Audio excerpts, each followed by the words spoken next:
Hi மக்களே, Sunday mini vlog பார்த்தலாமா? காலையில் எழுந்தது லேட்டு. சரி சண்டே தானே அப்படின்னு கொஞ்சம் நல்லாவே தூங்கியாச்சு. எழுந்து வந்து டீ போட்டு வந்து உட்காந்தேன். அது முன்னாடி இந்த மீன் வந்து என் மடியில் ஏறி உட்காந்துக்குச்சு. சரி அதை ரெண்டு கொஞ்சிட்டு நானும் அவரும் கொஞ்சம் நேரத்தில் வெளியே போயிட்டோம். ஏதாவது மீன் வாங்கிட்டு வரலாம், அப்பு வேறு வீட்டில் இருக்கான் அப்படின்ட்டு. அப்படியே கொஞ்சம் ஐடி கார்டு ஒர்க் இருந்துச்சு, அதை பார்த்துட்டு அப்படியே வந்தோம். பயங்கர வெயிலாக இருந்துச்சு. சரி பதனி குடிக்கலாமா அப்படின்னு இவர் சொன்னார். சரின்னு எனக்கும் ஆசையாக இருந்துச்சு. 100 ரூபாய்க்கு பதனி ஒரு பாட்டில் வாங்கிட்டேன். ஏன்னா அப்பு நல்லா சாப்பிடுவான், அவனுக்கு ரொம்ப பிடிக்கும், நிஷாந்துக்கும் ரொம்ப பிடிக்கும்.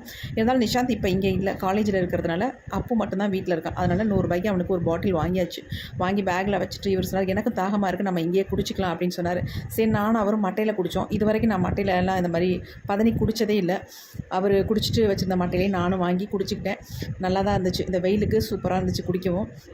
இந்த பதனியை வாங்கி இங்கேயே குடிக்கிறத விட நம்ம அதை வாங்கி கொண்டு ஃப்ரிட்ஜில் வச்சு குடிக்கும்பொழுது செம்ம டேஸ்டியாக இருக்குங்க.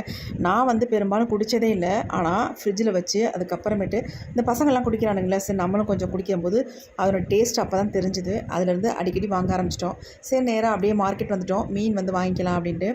பாறை மீன் தான் வாங்கியிருந்தேன். வாங்கிட்டு அதை நல்லா வாஷ் பண்ணி எடுத்து வச்சிடலாம் அப்படின்ட்டு வெளியில் வந்து வாஷ் பண்ண ஆரம்பிச்சிட்டேன். இவர் தான் தண்ணி கொஞ்சம் கொஞ்சமாக ஊற்றிக்கிட்டு இருந்தார். அப்புறமேட்டு நாங்கள் புது காட் வாங்கினதுனால இந்த ஸ்டீல் காட் வந்து வெளியவே இருந்துச்சு. அதை எடுத்துக்கொண்டு மாடியில் போட்டுடலாம் அப்படின்னு அவங்க அப்பாவும் பிள்ளையும் தூக்கி மாடி ரூமில் வந்து ஒரு காட் இருக்குது, இந்த காட்டையும் சேர்த்து போட்டுடலாம் அப்படின்ட்டு நாங்கள் நட்டெல்லாம் கழட்டிட்டு மாட்டி அங்கே வச்சாச்சுங்க. நம்ம வெளியே கிளம்பணும் அப்படின்னாலே சீப்பை தேடுவோம், ஹேர் பின் தேடுவோம், பூ வைக்கிறதுக்கு, பின் குத்துறதுக்கு தேடுவோம், ஹேர் பேண்டு தேடுவோம். அதனால் அது கொஞ்சம் எக்ஸ்ட்ராவே நான் வாங்கி கொண்டு வந்து வீட்டில் வச்சுட்டேன்.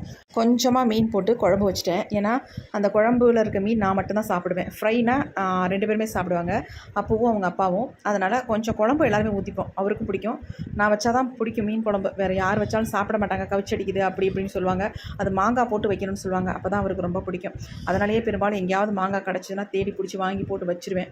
அப்புறம் 3 பேரும் சாப்பிட்டோம். சாப்பிட்டுட்டு வீட்டில் சும்மா இருக்க போராக இருக்குது அப்படின்ட்டு 2 பேரும் சேர்ந்து ராக்கர் எடுத்து வார்னிஷ் பண்ணிக்கிட்டு இருந்தாங்க. சும்மா தானே இருக்கும், இதெல்லாம் பண்ணலாம் அப்படின்ட்டு வார்னிஷ் பண்ணிக்கிட்டு இருந்தாங்க போர் அடிக்கிறதுனால.